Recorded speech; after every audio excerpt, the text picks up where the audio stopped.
Oi pessoal, tudo bem? Hoje nós vamos falar sobre organograma. Podemos também colocar esse nome como árvore genealógica. E aí eu sempre falo que o que seria essa árvore genealógica? É como se fosse dentro da nossa família. Tataravós, bisavós, avós, pais, filhos, netos, bisnetos, tataranetos e assim por diante. Dentro de uma empresa também trabalhamos com essa parte de organograma. Dentro desse organograma pode-se ter de duas formas. Vamos trabalhar com o organograma onde nós conseguimos detectar setores para saber quais os setores que nós temos dentro da empresa. Vamos trabalhar com organograma de hierarquia, onde nós conseguimos detectar quem passa a informação para quem. Quais são as pessoas que designa função, designa trabalhos para as outras pessoas. Então vamos lá. Organograma. O organograma serve para representar de forma gráfica uma estrutura organizacional. Poderá ser usado para demonstrar um departamento, setores e cargos. Ele pode ser montado de várias formas, conforme a necessidade e o tamanho da organização. Sendo bem analisado, auxiliará na verificação de problemas e falhas nos processos de rotinas de trabalho. Exemplo de organograma não representando relações hierárquicas, mas sim funcionais. Então, o primeiro organograma que nós vamos trabalhar é esse que eu acabei de falar para vocês. É aquele organograma onde eu não vou delegar funções. É um organograma onde eu vou entender como funciona o processo dentro da empresa, diante de todos os setores que existem dentro dela. Dentro do organograma, quanto maior a empresa, maior os setores, maior número de pessoas. Então, quanto maior a empresa, maior fica o organograma. Esse organograma aqui de setores, então, ele me mostra, por exemplo, o primeiro setor que eu tenho é a diretoria. Depois eu tenho 3 ícones que nós chamamos de linha de staff. Deixa eu pegar um pouquinho mais perto para vocês verem.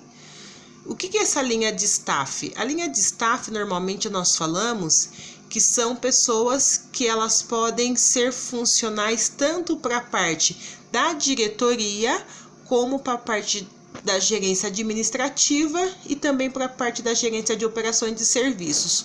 Ou seja, assessoria de marketing, assessoria jurídica e assessoria contábil, ela presta tanto serviço para a parte da diretoria, como para a parte administrativa, como para a parte de operações e serviços. Então, quando se perguntar o que é linha de staff nada mais é do que as pessoas que trabalham não apenas para um determinado setor, mas ela acaba sendo flexível para diversos setores que esteja ligados dentro desse organograma. Depois, um pouquinho mais para baixo, na minha parte de gerência administrativa, os setores que existem dentro dela é coordenação de recursos humanos e coordenação financeira. Então, eu sei que quem trabalha com a parte de gerência, ela vai coordenar a parte de RH e vai coordenar a parte financeira. Do meu outro lado, a parte de gerência de operações de serviço, ela coordena a parte comercial, a parte de logística, a parte de gestão de qualidade, segurança e meio ambiente. Para que serve então esse organograma? Ele vai me mostrar quais são exatamente os setores que existem dentro da empresa. E de repente, se for preciso fazer algum ajuste, nesse organograma ele é pequeno, mas se fosse um organograma grande, Por exemplo, na coordenação de recursos humanos, eu poderia ter mais um ícone chamado coordenação de departamento pessoal. E dentro desse organograma, poderia de repente mesclar recursos humanos, departamento pessoal, no mesmo setor. Coordenação financeira, eu poderia também ter outros setores como cobrança, contas a pagar, contas a receber, e está dentro desse organograma.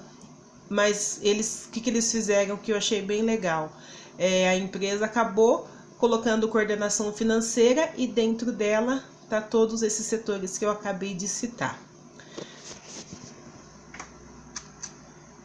Agora a gente vai trabalhar com o organograma de funções departamentais hierárquicos, ou seja, é o organograma onde a gente vai começar a perceber quem delega função para quem.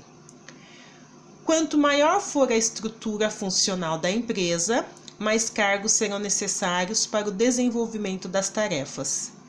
Lembrando que todos os colaboradores devem ser comprometidos, pois dentro de uma empresa, toda e qualquer tarefa, seja grande ou pequena, faz toda a diferença no resultado final. Então, esse organograma, ele pode me mostrar quem são os colaboradores e quais as funções, ou ele pode me mostrar só quais são as funções que existem dentro dessa hierarquia.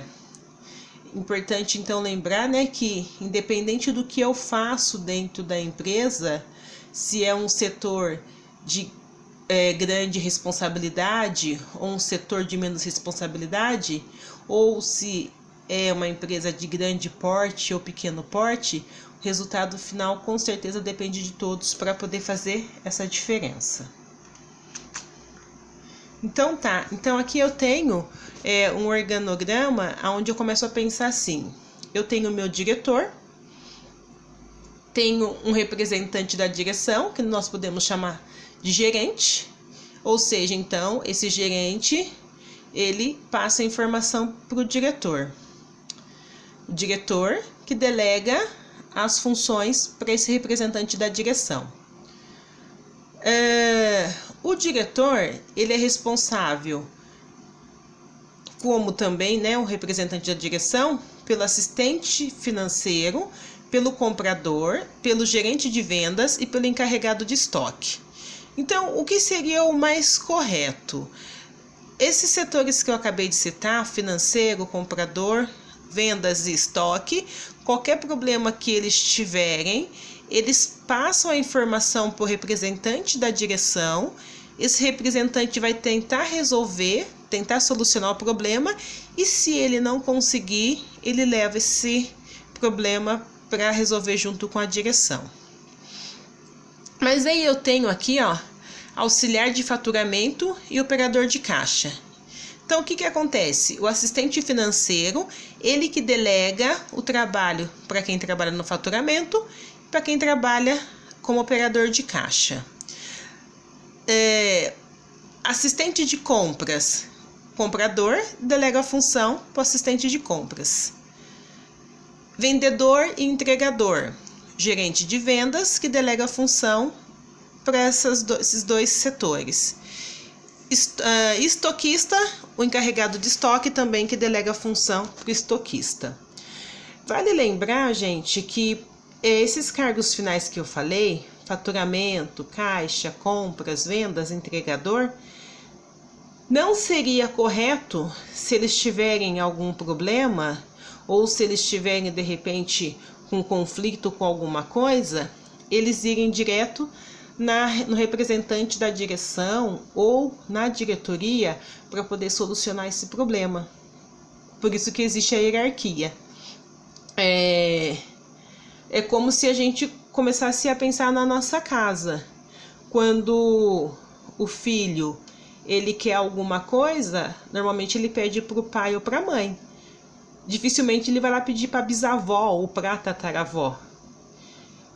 Dentro de uma empresa também não seria diferente. Quando um dos setores abaixo que eu citei está com algum problema, eles precisam levar esse problema para o seu supervisor, que seria o ícone anterior aqui do nosso organograma. Se eles conseguirem resolver, ótimo.